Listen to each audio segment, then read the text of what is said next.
Nice today easy and டேஸ்டியான Chettinad special உக்காரி recipe எப்படி செய்ய சொல்லிட்டு பார்க்கலாமா. நீங்கள் நம்ம சேனலை ஃபஸ்ட் டைம் பார்க்குறீங்கன்னா மறக்காமல் டூகே டெய்லி ஒன் ரெசிபி சேனலை சப்ஸ்கிரைப் பண்ணிக்கோங்க கைஸ். பெல்லைக்கான கிளிக் பண்ணிக்கோங்க. அப்போ தான் நான் போடுற வீடியோக்குள்ளே உங்களுக்கு வரும். வாங்க வீடியோக்குள்ளே போகலாம். வந்து நம்ம பாசி பருப்பு எடுத்துக்கலாம். நான் வந்து இந்த இதில் தான் இன்றைக்கி மெஷர்மெண்ட் கப்பாக யூஸ் பண்ண போகிறேன்.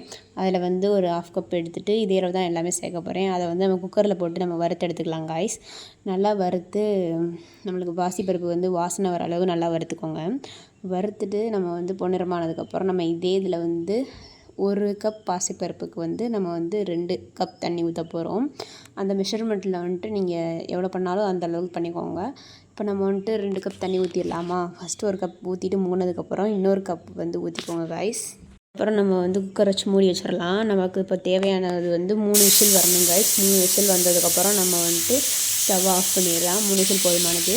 நம்ம வந்து இப்போ சைட்லேருந்து வெல்லத்தை வந்து ஒரு 1.5 கப் நான் எடுத்துக்கிட்டேன். 1.5 கப் எடுத்துகிட்டு 1 கப் வந்து தண்ணி ஆட் பண்ணிவிட்டு நல்லா வந்து நம்ம வந்து வெல்லத்தை வந்து கரைச்சி எடுத்துக்க போகிறோம். நீங்கள் நல்லா இடித்து சேர்த்துக்கோங்க.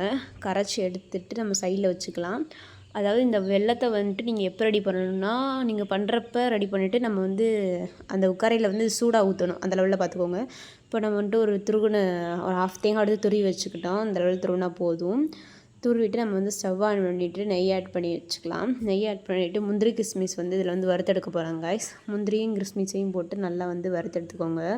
நல்லா ரெண்டுமே ப்ரௌனிஷ் ஆகட்டும். ப்ரௌனிஷ் ஆனதுக்கப்புறம் வறுத்து எடுத்துகிட்டு முந்திரி கொஞ்சம் வேகாமல் இருந்துச்சு, மறுபடியும் வறுத்து எடுத்துக்கிட்டேன். அதுவும் ப்ரௌனிஷ் ஆனதுக்கப்புறம் நல்லா வறுத்து எடுத்துக்கோங்க. அதில் வந்துட்டு நம்ம வந்து ரவை வந்து ஆட் பண்ணிக்கலாம். 1 கப்பு ரவை கரெக்டாக எடுத்துகிட்டு நீங்கள் வந்து அந்த நெய்யில் விட்டு நல்லா வந்து ப்ரௌனிஷ் ஆகிற லெவல் வறுத்தெடுக்க போகிறோம். ரவையை நல்லா வந்து வறுத்தெடுத்துக்கோங்க கைஸ். ப்ரௌனிஷ் ஆகணும். அந்த லெவலில் நம்ம வந்து அடுப்பை வந்து ஸ்டிம்மில் வச்சுட்டு நல்லா வறுத்தெடுத்துக்கலாம் ப்ரௌனிஷ் ஆகிற லெவலில். அப்புறம் நல்லா ப்ரௌனிஷ் ஒரு 3 நிமிஷம் வறுத்தா போதும். அதுக்கப்புறம் வந்துட்டு துருவின தேங்காய் வந்து ஆட் பண்ணிவிட்டு இதை ஒரு 2 நிமிஷம் நல்லா வறுத்துக்கோங்க. ரவையோட கலக்கிற மணி நல்லா கலந்து நல்லா மிக்ஸ் பண்ணிக்கோங்க கைஸ். ரெண்டுமே நல்லா வறுந்துடும். பொரிஞ்சு நல்லா வறுந்து நல்லா ஒரு மொறுமொறுப்பு தன்மையோடு இருக்கும். நம்ம பாசிப்பருப்பு ஆட் பண்ண போகிறோம். அதை வந்து நான் மசிச்சு வச்சுருந்தேன் நல்லா. இந்த மாதிரி உங்களுக்கு வந்து நீங்கள் மிக்ஸி ஜாரில் போட்டு எடுத்து இந்த மாதிரி ஆட் பண்ணாலும் சரி தான். 3 விசில் வந்ததுக்கப்புறம் கொஞ்சம் எடுத்துகிட்டு மிக்ஸி ஜாரில் போட்டு அரைச்சாலும் ஓகே தான். இந்த மாதிரி மசிச்சதுக்கப்புறம் நல்லா மிக்ஸ் பண்ணிக்கோங்க காய்ஸ். ரெண்டுமே நல்லா கலந்து ரவையோடு கலந்து நல்லா ஒரு கெட்டியாக சேர்ந்து வரும். கட்டி இல்லாமல் நல்லா மிக்ஸ் பண்ணிக்கோங்க காய்ஸ். நல்லா கட்டி இல்லாமல் மிக்ஸ் பண்ணிவிட்டு நம்ம ரவையோடு சேர்ந்து நல்லா மிக்ஸ் பண்ணதுக்கப்புறம் நம்ம இந்த டைமில் தான் நம்ம வந்து கரைச்சி வச்சுருந்த வெல்லத்தை வந்து ஆட் பண்ண போகிறோம். வச்சுருந்த வெல்லம் வந்து கரெக்டாக 2 கப்பு வந்துச்சு காய்ஸ். நம்ம வந்து ஃபஸ்ட்டு அதை வந்து ஆட் பண்ணிவிட்டு 2 கப்பில் 1 கப் தான் நான் இப்போ வந்து ஆட் பண்ணியிருக்கேன். அதை வந்து இந்த ரவை இதோட நல்லா மிக்ஸ் பண்ணிக்கோங்க. கெட்டி இல்லாமல் கரைச்சிட்டு நம்ம இன்னொரு கப்பு இப்போ ஆட் பண்ணிக்கலாம். இப்படி ஆட் பண்ணிங்கன்னா உங்களுக்கு வந்து கிண்டுறதுக்கு ஈஸியாக இருக்கும். எல்லாமே நல்லா மிக்ஸ் ஆகும். இந்த மாதிரி ட்ரை பண்ணி பாருங்கள்.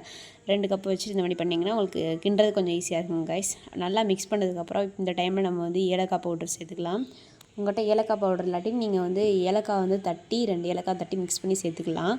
இந்த மாதிரி பண்ணி பாருங்கள். பவுடர் இருந்தால் சேர்த்துக்கோங்க. நான் ஏலக்காய் பவுடர் சேர்த்து நல்லா மிக்ஸ் பண்ணிக்கிட்டேன் கைஸ். மிக்ஸ் பண்ணதுக்கப்புறம் நம்ம வந்துட்டு முந்திரி கிஸ்மிஸ் ஆட் பண்ணிக்கலாம். ஆட் பண்ணிக்கோங்க. முந்திரி கிஸ்மிஸையும் ஆட் பண்ணி நல்லா எல்லாத்தோட மிக்ஸ் ஆகிற மாதிரி கிண்டி எடுத்திங்கன்னா நமக்கு அவ்வளோதான் கைஸ். ஸ்டவ் ஆஃப் பண்ணிடலாம். செம்மையான உக்காரி ரெசிபி ரெடி கைஸ். அப்படியே எடுத்து சர்வ் பண்ணி பார்த்தோம்னா டேஸ்ட் அருமையாக இருக்கும். நீங்கள் ட்ரை பண்ணி பாருங்கள் கைஸ். மறக்காமல் இந்த மாதிரி டேஸ்ட்டில் ட்ரை பண்ணி பாருங்கள். செட்டிநாடு ஸ்டைல் உக்காரி ரெசிபி ட்ரை பண்ணி பார்த்து எப்படி இருக்குன்னு சொல்லுங்கள் கைஸ். டேஸ்ட் அல்டிமேட்டாக இருந்துச்சு. எல்லாருமே சூப்பராக விரும்பி சாப்பிட்டாங்க. நீங்கள் ட்ரை பண்ணி பாருங்கள் கைஸ். மறக்காமல் வீடியோ பிடிச்சி லைக் பண்ணி சப்ஸ்கிரைப் பண்ணிக்கோங்க கைஸ். நீங்கள் நம்ம சேனலை சப்ஸ்கிரைப் பண்ணிக்கோங்க. ஃபஸ்ட் டைம் பார்க்குறீங்கன்னா நீங்கள் வந்து பெல் ஐக்கானை கிளிக் பண்ணாமல் இருக்கீங்க. கிளிக் பண்ணால் தான் நான் போடுற வீடியோ வந்து உங்களுக்கு உடனே வரும். நீங்கள் ட்ரை பண்ணி பாருங்கள் கைஸ். தேங்க்ஸ் ஃபார் வாட்சிங். Bye bye guys.